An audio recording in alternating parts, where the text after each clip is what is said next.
Warahmatullahi wabarakatuh.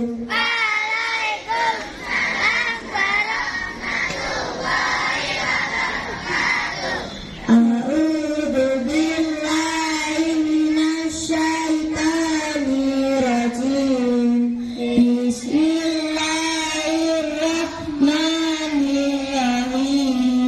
Radina billahi rabbal wa bil islami dina wa bi Muhammadin nabiyyan wa rasula wa bil Qur'ani imaman wa hukma.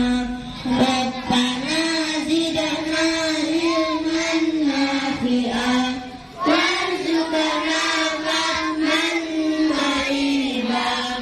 Asyhadu an la ilaha illallah wa asyhadu tadhalu bil uqadu wa tawbariju bil uqadu wa tuqada bil awaidu wa tunnahu bil rada wa wisnu qawatini wa mustasbaq hamamun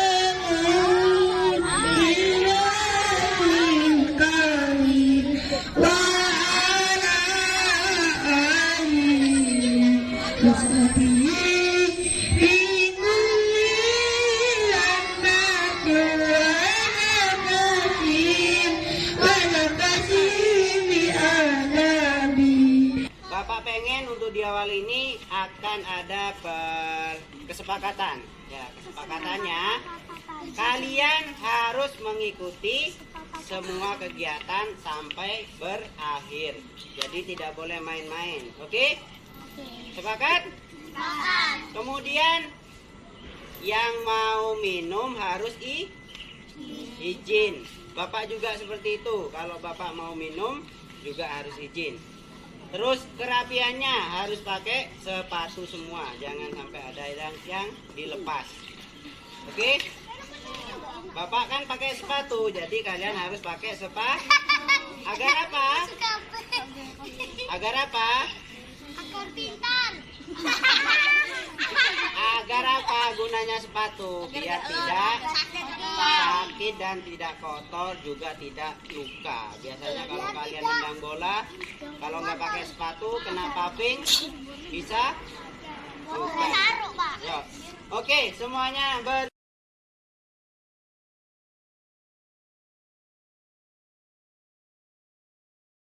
Bismillahirrahmanirrahim. Assalamualaikum warahmatullahi wabarakatuh. Waalaikumsalam warahmatullahi wabarakatuh.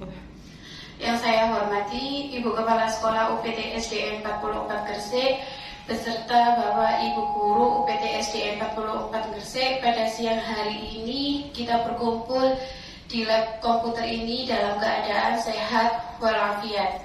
Kedua kalinya sholawat salam tetap tercurahkan kepada junjungan kita Nabi besar Muhammad SAW, sehingga di siang hari ini kita bisa mengikuti kegiatan kelompok guru sekolah UPT SDN 44 Gresik, yaitu yang disingkat dengan Koguro 44. Nah, di sini kegiatan KKG ini akan disampaikan oleh Pak Yova dengan materi budaya positif. Langsung saja untuk menyingkat waktu, saya persilakan untuk Pak Yova menyampaikan materi pada siang hari ini. Baik, terima kasih atas waktunya. Assalamualaikum warahmatullahi wabarakatuh. Waalaikumsalam warahmatullahi wabarakatuh. Untuk hari ini adalah kegiatan kelompok guru sekolah kita yang baru saja kita buat komunitasnya, yang itu yang bernama Koguro, yang mudah-mudahan dengan awal ini untuk kedepannya bisa berjalan lancar dan bermanfaat bagi kita. Nah, untuk hari ini kita pemanasan terlebih dahulu. Materinya yaitu materi yang sudah saya dapatkan dari kegiatan saya, yaitu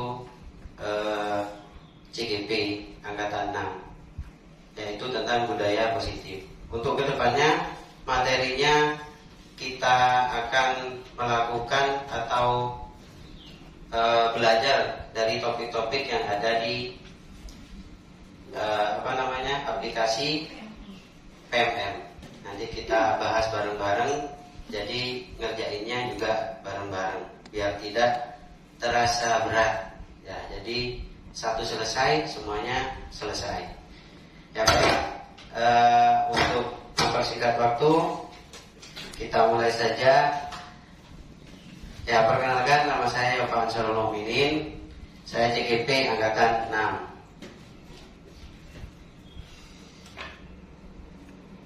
Ya, materi kita hari ini yaitu budaya positif. Nah, sekarang ada pertanyaan. Apakah Bapak Ibu setuju dengan pernyataan ini? Yang pertama, hukuman dapat mendisiplinkan anak. Setuju? Oke, disimpan dulu jawabannya. Yang kedua, pemberian hukuman dengan hal positif seperti membaca atau membersihkan halaman sekolah dapat meningkatkan disiplin anak. Setuju ya?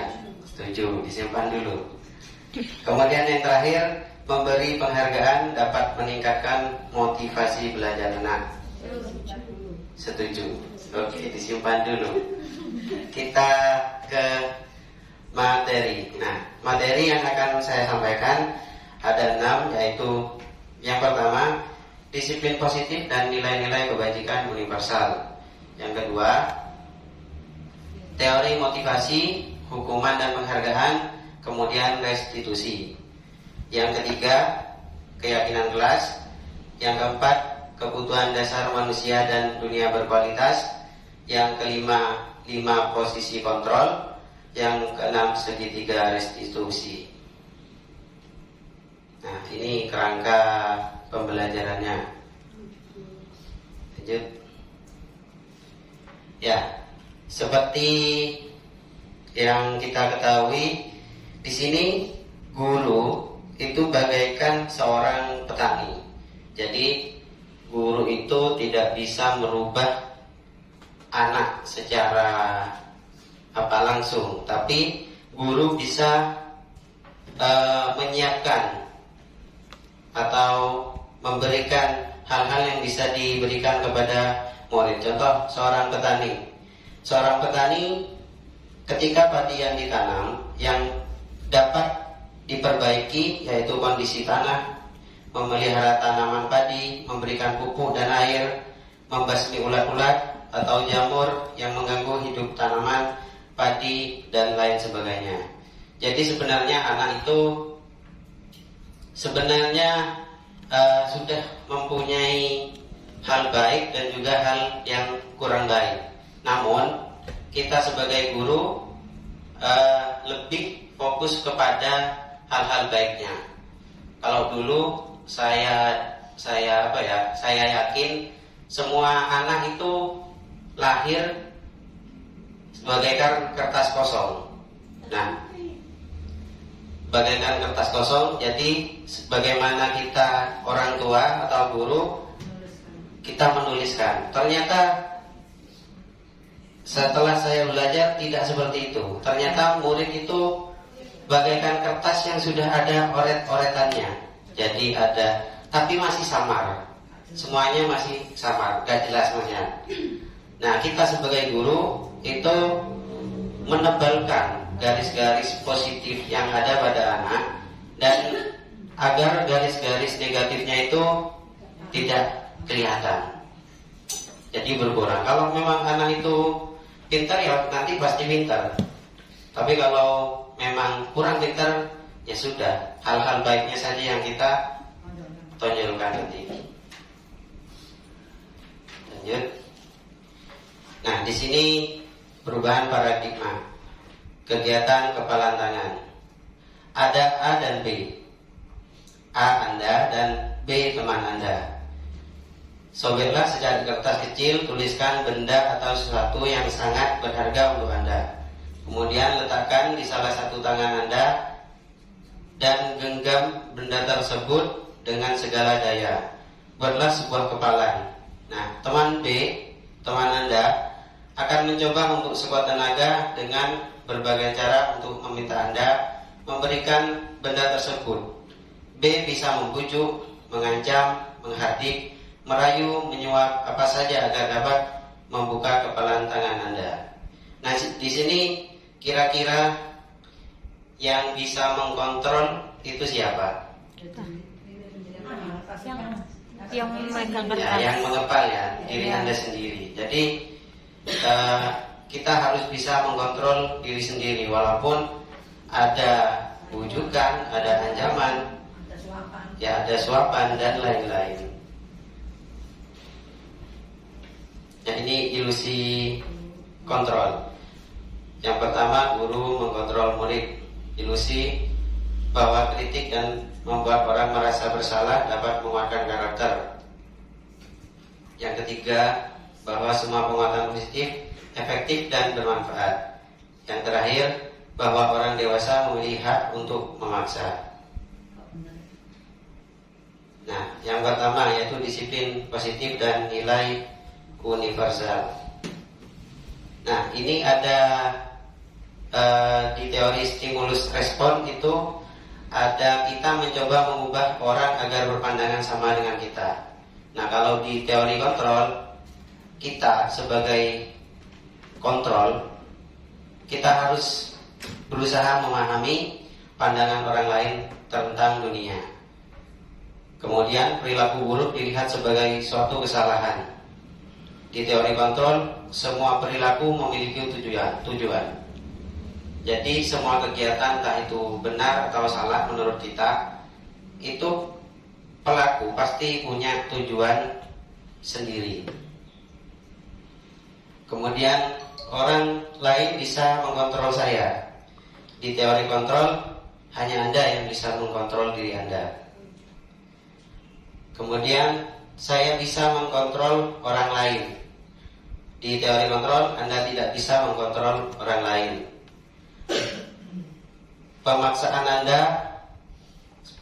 ada pada saat bujukan gagal. Di teori kontrol, kolaborasi dan konsensus menciptakan pilihan-pilihan baru. Yang terakhir, model berpikir menang atau kalah.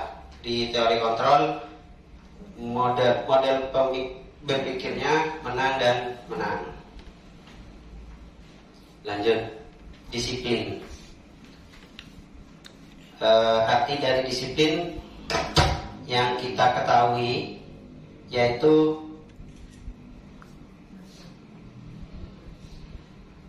belajar.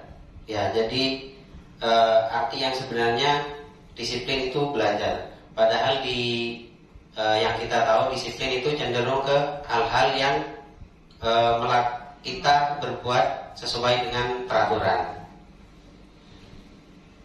Nah, di sini di budaya kita makna kata disiplin telah berubah menjadi sesuatu yang dilakukan seseorang pada orang lain untuk mendapatkan kepatuhan. Kecenderungan umum adalah menghubungkan kata disiplin dengan ketidaknyamanan, bukan dengan apa yang kita hargai atau penjauhan suatu tujuan mulia.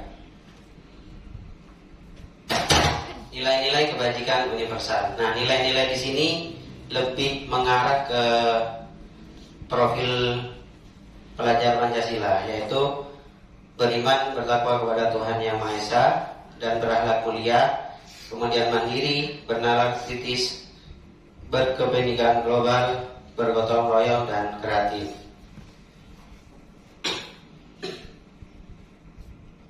Selanjutnya, teori motivasi, hukuman dan penghargaan dan restitusi.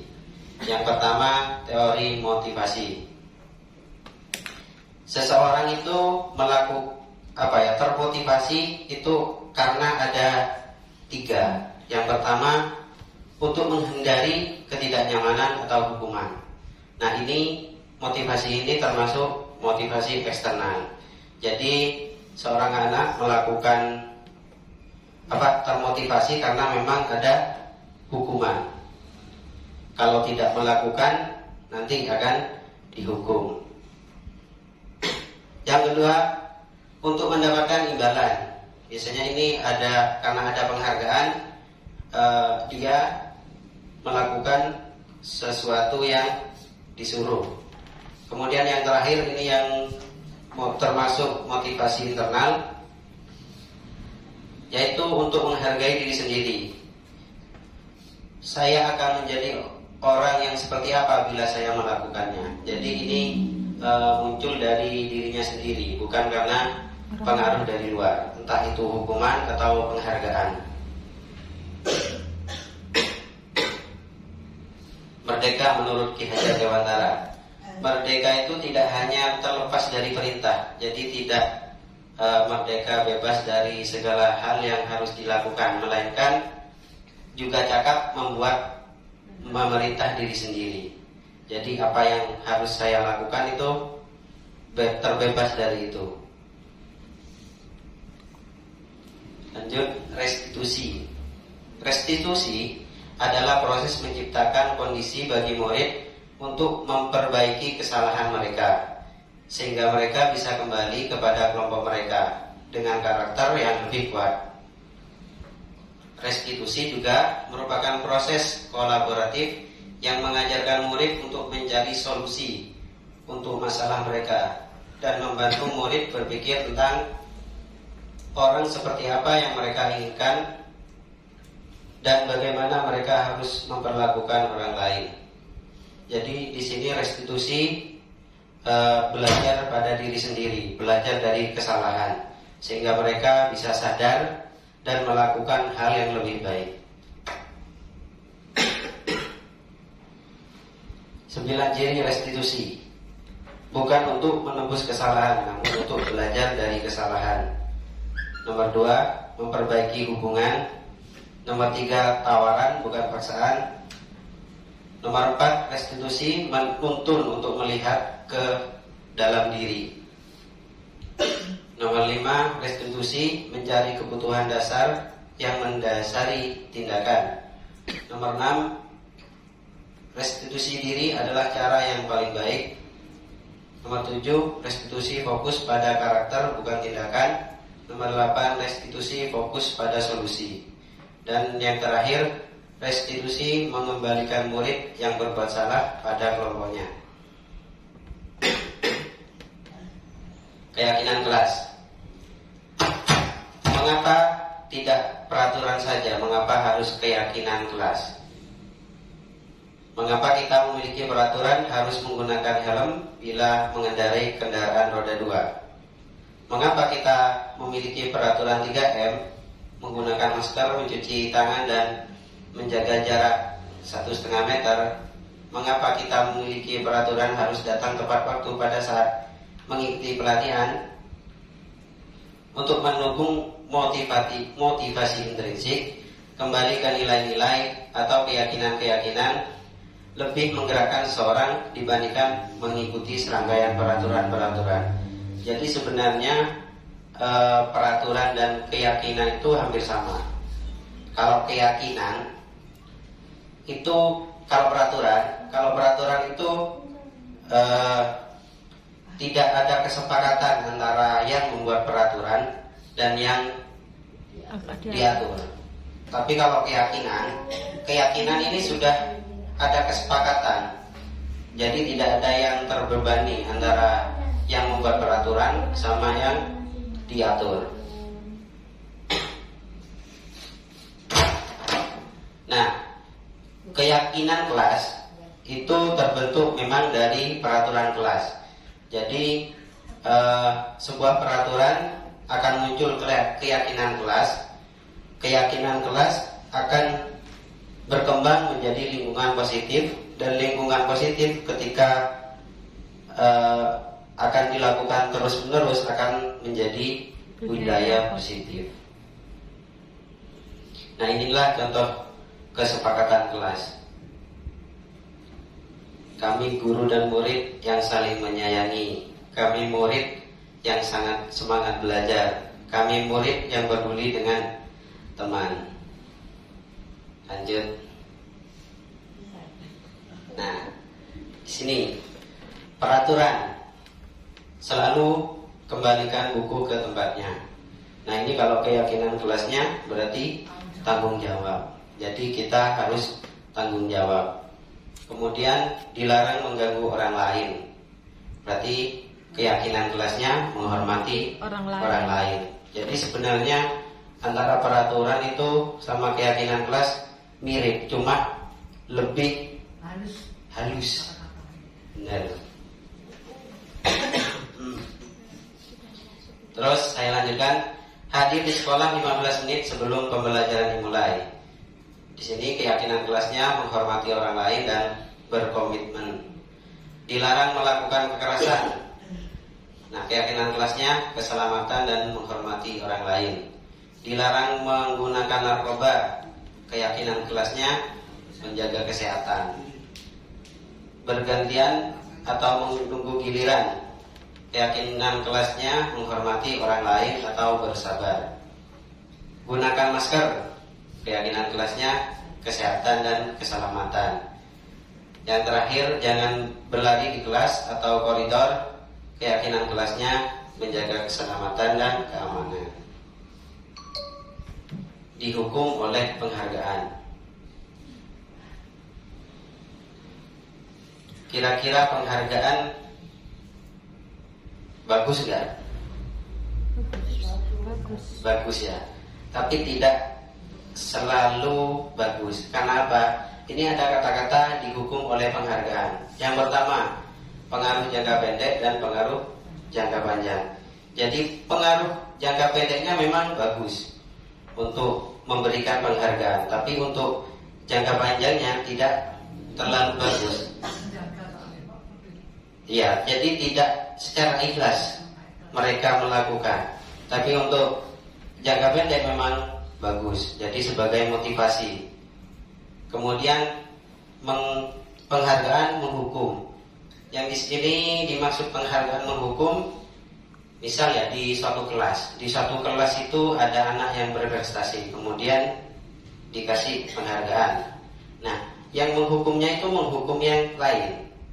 Jadi kita memberikan penghargaan ke satu orang, tapi yang lain merasa sedih. Jadi yang dimaksud di sini penghargaan menghukum, jadi menghukum yang bodoh-bodoh, yang kurang pintar. Kemudian penghargaan mengurangi ketepatan, jadi tidak kurang tepat memberikan penghargaan. Kemudian penghargaan tidak efektif, jadi lebih banyak yang dihukum daripada yang yang diberi penghargaan. Kan yang lain dihukum, sedangkan yang diberi penghargaan tidak. penghargaan merusak hubungan. Nah, bisa jadi misal saya memberikan penghargaan ke Pak Dimas. Nah, bisa jadi antara Pak Dimas dengan Bu Ari hubungannya akan semakin renggang. Allah, Pak Dimas diberi penghargaan terus. Udahlah, nggak usah temenan sama Pak Dimas misalnya. Yang selanjutnya, penghargaan menurunkan kualitas. Di sini yang dimaksud menurunkan kualitas, misal Pak Dimas diberikan penghargaan karena rajin belajar. Nah, belajarnya di sana Pak Dimas tujuannya itu bisa jadi akan berubah menjadi karena penghargaan itu, ingin mengharapkan imbalan lah, seperti itu. Jadi kualitasnya kurang, bukan memang untuk memperbaiki dirinya untuk menjadi lebih baik. Kemudian penghargaan mematikan kreativitas. Nah, bisa jadi yang tidak mendapatkan penghargaan itu merasa males. Sudahlah, paling ya Pak Dimas lagi yang dapat penghargaan. Udahlah, gak usah ngerjain gitu. Penghargaan mengurangi motivasi intrinsik. Ya pastinya dengan adanya penghargaan akan berubah menjadi motivasi ekstrinsik. Lanjut.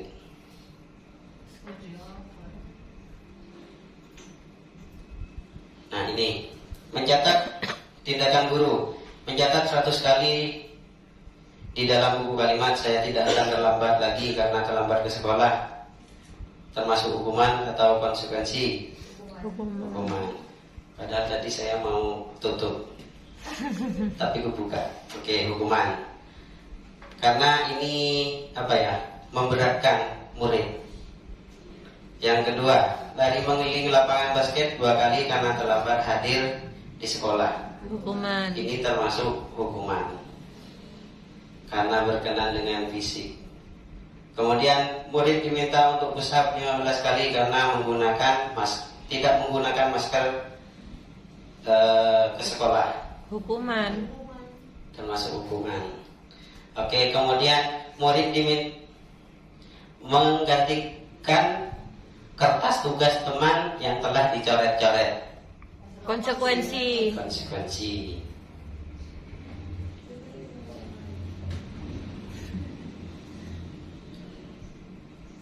Oke, selanjutnya membersihkan tumbahan di air meja tulis karena tersenggol pada saat belajar. Konsekuensi.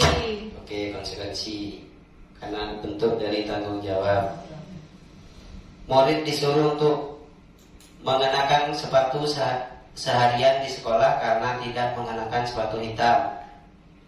Hukuman karena memberatkan.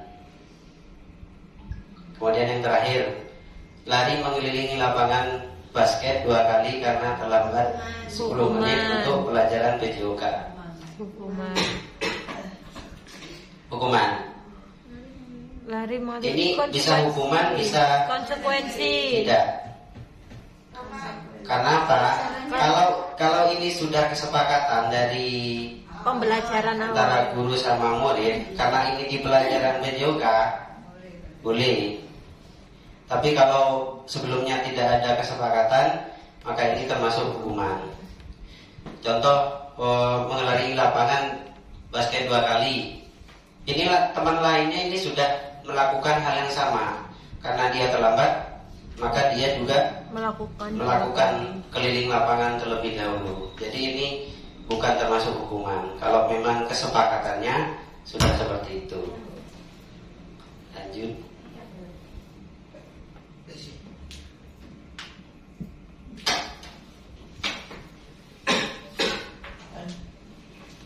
Hukuman dan konsekuensi. Hukuman, sesuatu yang menyakitkan harus terjadi.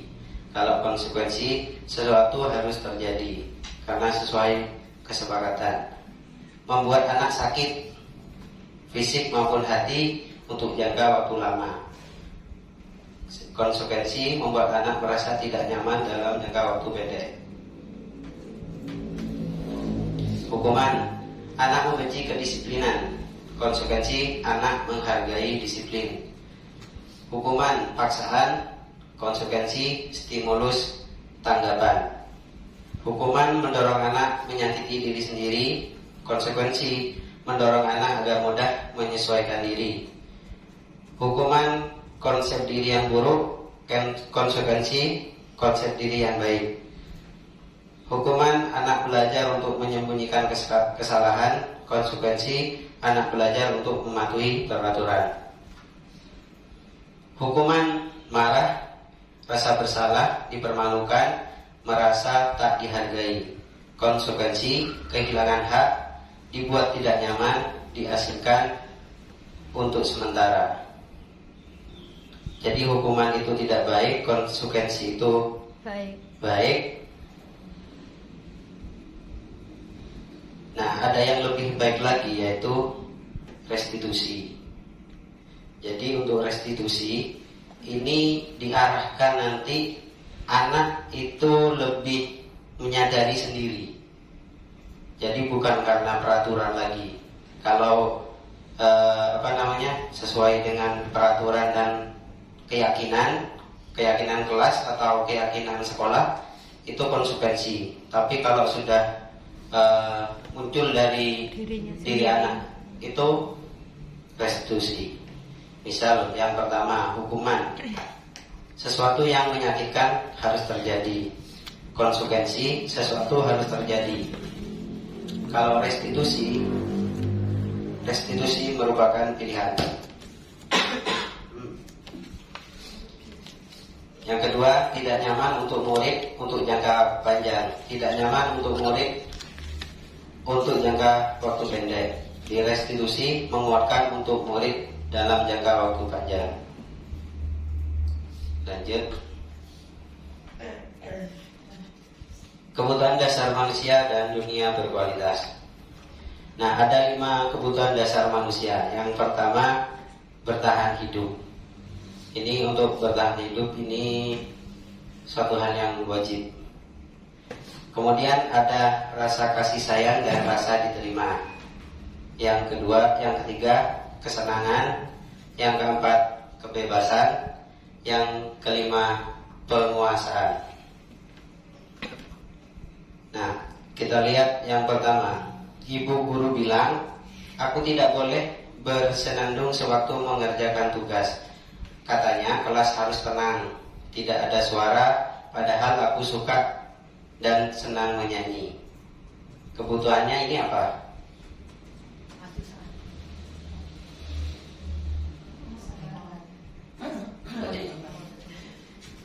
Bertahan hidup, kesenangan, kasih sayang dan rasa diterima, kebebasan atau penguasaan. Kesenangan dan kebebasan. Karena anak ini pengen nyanyi, pengen merasa senang, juga pengen bebas. Yang kedua, ibu guru tidak menyapaku hari ini, padahal aku pakai jepit rambut baru. Nah, diperhatikan berarti yang kasih sayang sayang dan merasa diterima. Kemudian yang ketiga, aku bosan masa belajarnya cuma gitu-gitu aja, dengerin ibu guru aja. Aku mau ke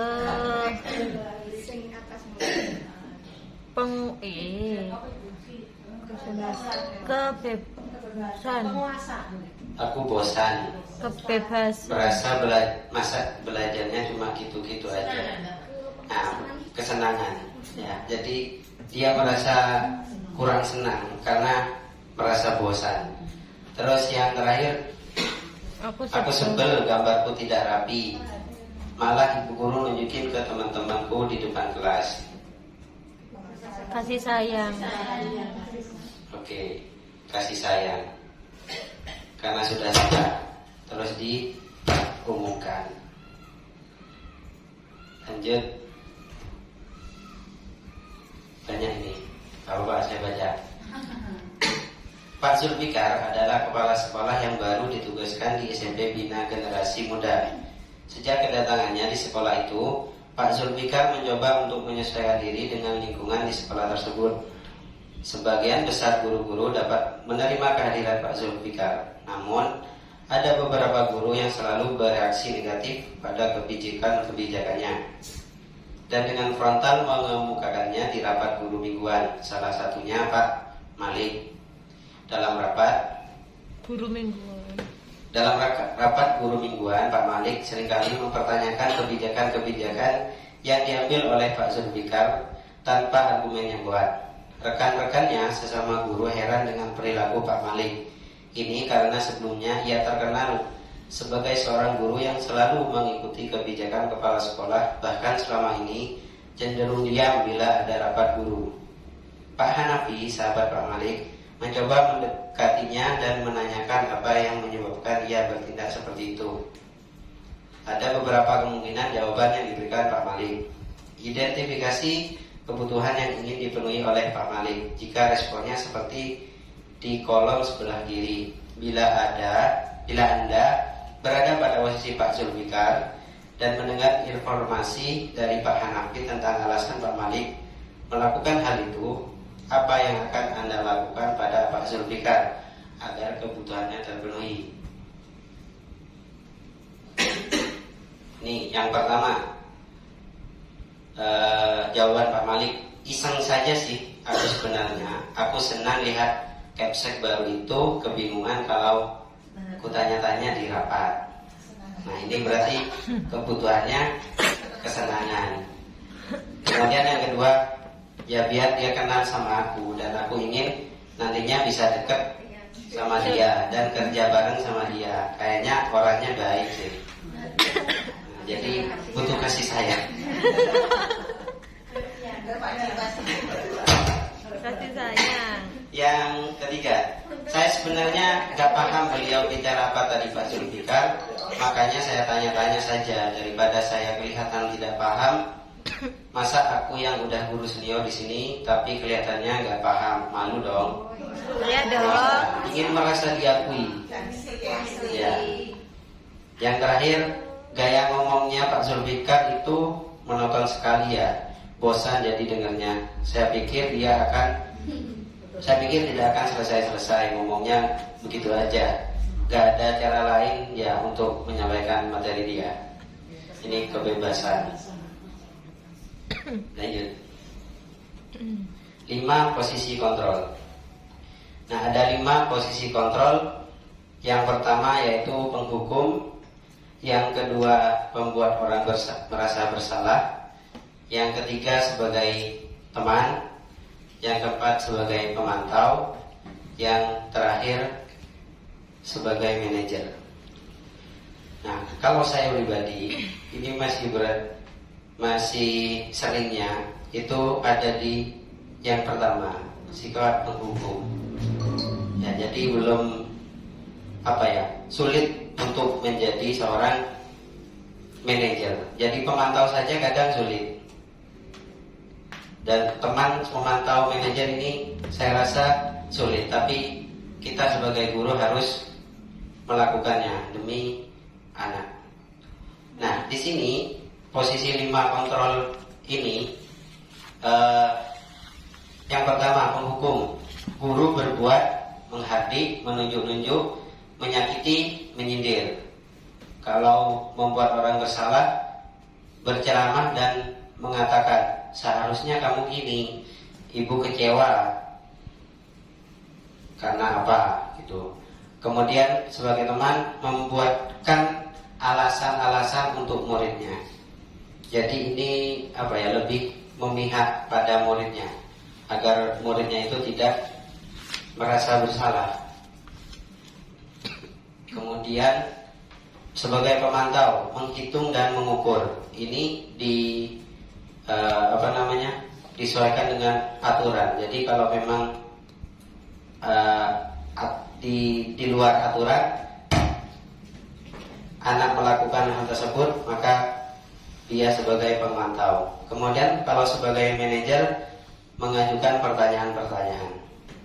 Nah, di sini di bawahnya guru berkata, kalau kamu tidak melakukannya, awas ya, rasakan. Kemudian membuat orang bersalah, kamu seharusnya kamu sudah tahu ibu lelah sekali mengatakannya, ibu stres. Jadi biar anaknya itu merasa bersalah. Kalau sebagai teman, ayolah lakukan demi ibu. Masa kamu tidak mau? Ingat tidak ibu pernah bantu. Kemudian sebagai mantau dikaitkan dengan peraturan. Peraturannya seperti apa? Kenapa kamu tidak mematuhinya? Seperti itu. Jadi diarahkan ke peraturan. Kalau yang sebagai manajer, apa yang kita yakini, jadi yang sudah disepakati itu dikembalikan lagi, ditanyakan pada anak. Apa yang bisa kau kerjakan untuk memperbaiki masalah ini? Untuk hasil memberontak, menyalahkan orang lain, berbohong. Untuk membuat orang bersalah, menyembunyikan, menyangkal, berbohong. Sebagai teman, nanti akan ketergantungan. Jadi pengen dibela terus. Kalau untuk pemantau, menyesuaikan diri bila diawasi. Jadi kalau tidak diawasi, mereka melakukan lagi. Untuk yang manajer, menguatkan pribadi. Jadi dia atau murid yang melakukan kesalahan itu muncul dari dirinya sendiri, sudah sadar. Jadi bisa menguatkan pribadinya. Nah, untuk yang penghukum, murid berkata, biar saja, nanti juga marah-marah lagi. Kalau untuk yang membuat orang bersalah, dia minta maaf, maafkan saya. Kalau sebagai teman, saya pikir bapak teman saya, ternyata begitu. Sebagai mantau, beberapa banyak bintang yang saya harus peroleh, berapa halaman yang harus saya tulis. Kalau sebagai manajer, bagaimana caranya saya biar memperbaiki keadaan? Jadi mencari solusi kalau sebagai manajer. Yang terakhir, segitiga restitusi. Nah, segitiga restitusi ini salah satu cara sebenarnya untuk mengatasi suatu masalah atau mencari solusi. Yang pertama, menstabilkan identitas. Nah, dalam tahap ini siswa yang bersalah atau yang melakukan kesalahan ini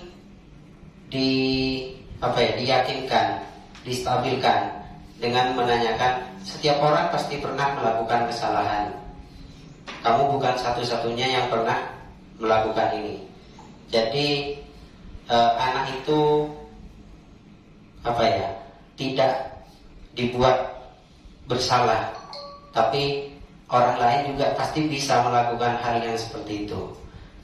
Kemudian tahap selanjutnya, validasi kebutuhan atau kesalahan. Nah, di sini pertanyaannya, kamu tentu punya alasan mengapa kamu melakukan itu. Di sini kita menanyakan alasan-alasan mengapa mereka itu melakukan hal tersebut. Nah, setelah menanyakan alasannya, baru di tahap selanjutnya menanyakan keyakinan. Jadi nilai-nilai apa yang telah disepakati atau nilai-nilai apa yang sudah ada di sekolah, disepakati sekolah. Atau pertanyaan yang lain, kamu ingin menjadi orang yang seperti apa? Lanjut. Perbedaan antara restitusi dan coaching. Kalau coaching membimbing seseorang yang terhormat mencapai tujuannya, yaitu dari titik A menuju titik B. Kemudian kalau restitusi fokus pada menyelesaikan seorang murid yang membuat kesalahan. Dan pendekatan yang digunakan untuk membantu murid anak tersebut menjadi bertanggung jawab, mandiri dan kuat. Jadi untuk coaching itu tujuannya secara umum. Kalau restitusi lebih spesifik ke anak yang melakukan kesalahan. Ya, baik. Itu saja yang bisa sampaikan. Kita kembali lagi ke pertanyaan yang pertama tadi. Kira-kira jawabannya berubahkah atau masih tetap? Hukuman dapat mendisiplinkan anak.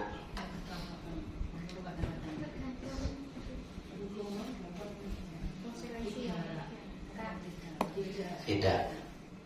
Mungkin tadi yang kita bahas, mungkin dalam jangka waktu pendek, iya.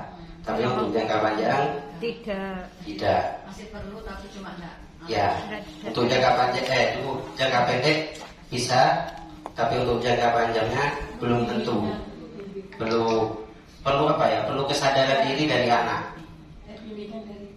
Ya, bahwa hukuman tersebut sebenarnya bagus. Ya, benar. Jadi perlu apa ya?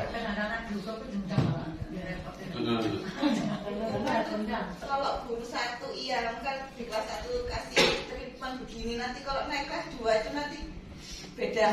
Ya. Berubah nanti arahnya. Kalau semua Ya. iya makanya. Dan Pak pasti setiap guru punya tujuan masing-masing ya. Cuma kenapa orang-orang dulu itu apa ya? Tingkah lakunya, sikapnya itu baik, padahal orang-orang dulu kan keras-keras, kebanyakan menghukum kan ya. Nah, kenapa? Karena sekarang kita tahu tujuan beliau-beliau, para guru-guru kita itu sebenarnya baik. Ya, kalau saya menyimpulkan, mungkin dulu saya tidak senang pada guru itu.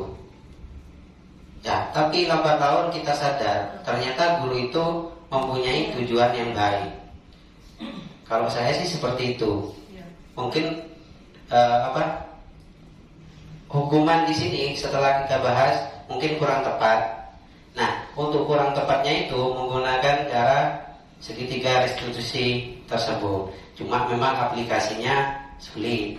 Saya sendiri lebih didahulukan emosi kadang menangani anak. Dan jadi kita harus dikembalikan lagi bahwa sebenarnya anak kita menuntun saja. Jadi jangan jangan menginginkan anak sesuai dengan kemauan kita. Kalau kita sadar kadang kita ya sama nggak sadar juga, karena kebanyakan hal yang harus dipikirkan ya emosi juga. karena capek ya bisa. Benar. Apalagi sudah jam 11 Bu ya. Kemudian yang kedua, pemberian hukuman dengan hal positif seperti membaca atau membersihkan halaman sekolah dapat meningkatkan disiplin anak. Sama dengan hukuman tadi. Memang baik, cuma kadang kalau memang tidak sesuai dengan kesepakatan, anak-anak itu masih memberontak, di pikirannya itu masih memberontak. Kenapa sih saya disuruh seperti ini? Jadi seperti itu. Kemudian yang ketiga, memberi penghargaan dapat meningkatkan motivasi belajar anak. Ya, untuk sementara. Dan memang perlu, tapi jangan terlalu sering. Biar anak itu tidak merasa nanti kalau saya melakukan ini lagi pasti dapat penghargaan. Jadi seperti itu. Ya baik, terima kasih. Mungkin itu yang bisa saya sampaikan. Kurang lebihnya mohon maaf. Wabillahi taufiq wal hidayah. Wassalamualaikum warahmatullahi wabarakatuh. Waalaikumsalam warahmatullahi wabarakatuh. Ada pertanyaan? Ya, monggo Pak Dimas. Bismillahirrahmanirrahim. Ya, saya izinkan saya bertanya. Saya boleh bertanyanya. Saya punya pertanyaan sejumlah 2. 1. Jika seorang murid mempunyai sifat panjang tangan sehingga dia dijauhi temannya, namun dia muridnya aktif dalam pembelajaran, menurut budaya positif yang dikembangkan adalah sikap positif yakni sikap aktif di pembelajaran. Bagaimana langkah-langkah mengembangkan budaya positif? Contohnya seperti yang di atas, bagaimana langkah-langkahnya. Yang kedua, restitusi adalah kesadaran. Bagaimana cara mengembangkan kesadaran sejak dini kepada peserta didik kita. Terima kasih. Assalamualaikum warahmatullahi wabarakatuh. Waalaikumsalam warahmatullahi wabarakatuh. Ya baik, terima kasih Pak Dimas atas pertanyaannya. Mungkin hal itu yang masih saya belajar juga. Jadi menangani anak panjang tangan seperti itu. Kalau menurut saya sesuai dengan yang kita pelajari tadi, mungkin kita melakukan pendekatan ke anak yang panjang tangan tersebut. Walaupun dia sebenarnya punya hal positifnya ya. Hal positif. Jadi yang harus diperbaiki, yang kita harus sadarkan kepada anak tersebut, menanyakan kalau dari segitiga restitusi tadi Ada tujuannya. iya. Jadi yang langkah pertama tadi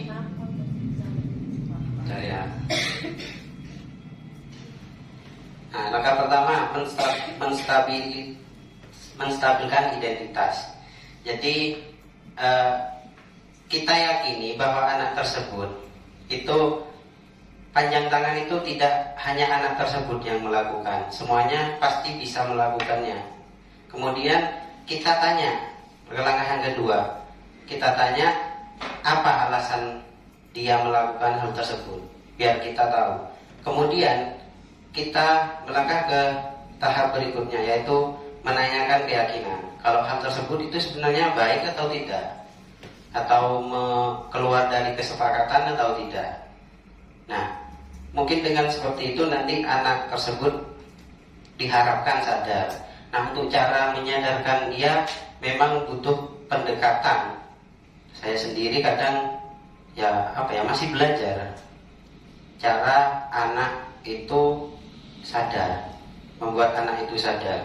Nah, ketika dia sudah sadar, apa yang akan dia lakukan untuk memperbaiki hal yang kurang baik tersebut. Jadi seperti itu. Untuk hal yang positifnya, saya rasa tetap dipertahankan.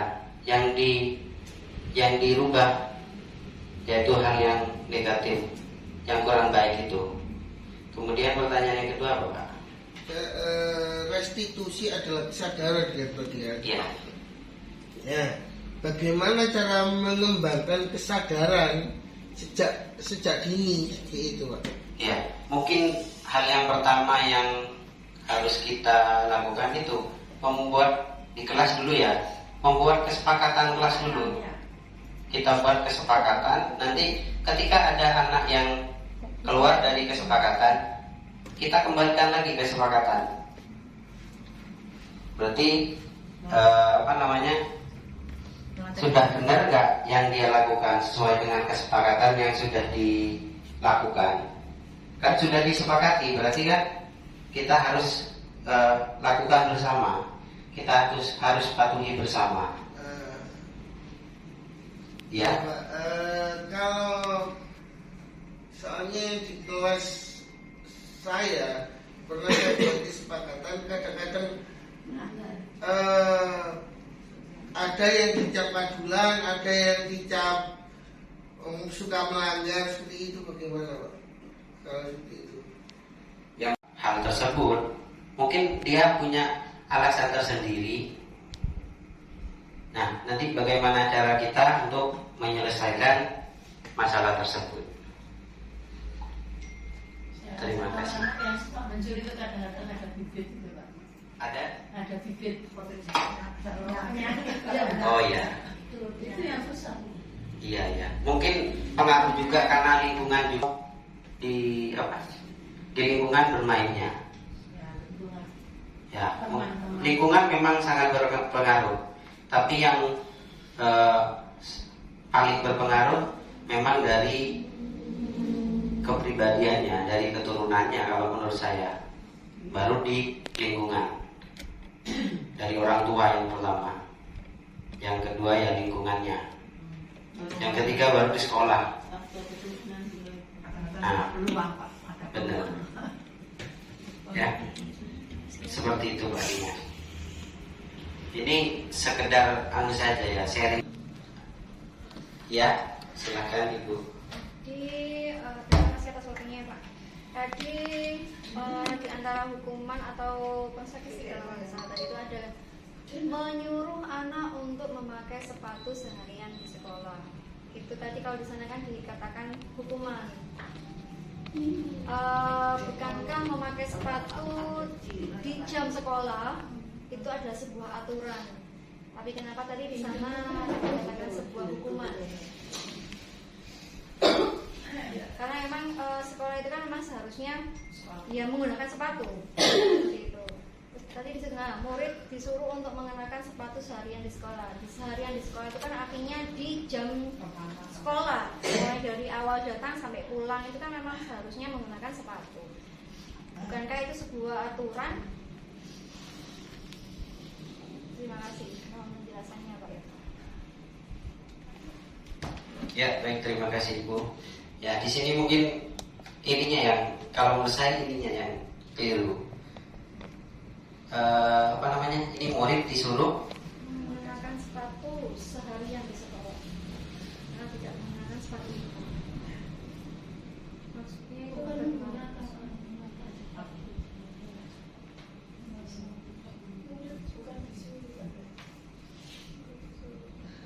ya seharusnya dilepas ya kalau menghukum. Kayak melepas sepatu seharian. Ya, mungkin seperti itu ya. Jadi nyeker. Berarti ini kurang tepat ya Bu ya. Kata-katanya kurang tepat. Ya, karena memang seharusnya kan Ya, kalau menghukum berarti nanti ini disuruh melepas sepatu seharian selama berada di sekolah. Ya. Dan mungkin itu Bu, mungkin kalimatnya yang keliru. Saya juga tidak cek lagi. Terima kasih Ibu sudah mengkoreksi. Mungkin ada lagi? Cukup? Cukup karena waktu sudah menunjukkan jam 1:30 lebih. Saya akhiri, terima kasih atas partisipasinya. Saya harap ini untuk kedepannya kita akan bahas masalah topik-topik yang ada di PMM. Untuk guru-guru, apakah ada yang belum mendownload PMM? Dan nanti sistemnya nanti yang belum bisa di PMM seperti Ibu Kiki, terus Bu Ari nanti didampingi, ibunda-ibunda itu didampingi. Ya, jadi untuk aplikasinya nanti bisa diajari atau ya sama-sama. Kurang lebihnya mohon maaf. Mudah-mudahan sedikit tapi bermanfaat. Dan mudah-mudahan kita lebih kompak lagi. Kita akan berubah menjadi Ya. lebih baik. Amin. Kita juga butuh dukungan-dukungan dari ibu-ibu. Ya, dan kerjasamanya juga untuk teman-teman yang lain. Terima kasih. Wabillahi taufiq wal hidayah. Wassalamualaikum warahmatullahi wabarakatuh. Kami sampaikan kepada Pak Elva sebagai pemateri Kokuro 44 UPT SDN 44 Gresik. Semoga hari ini kita bermanfaat untuk materi yang sudah disampaikan oleh Pak Elva. Saya sebagai moderator mengucapkan terima kasih banyak. Wabillahi taufiq wal hidayah. Wassalamualaikum warahmatullahi wabarakatuh. Waalaikumsalam warahmatullahi wabarakatuh.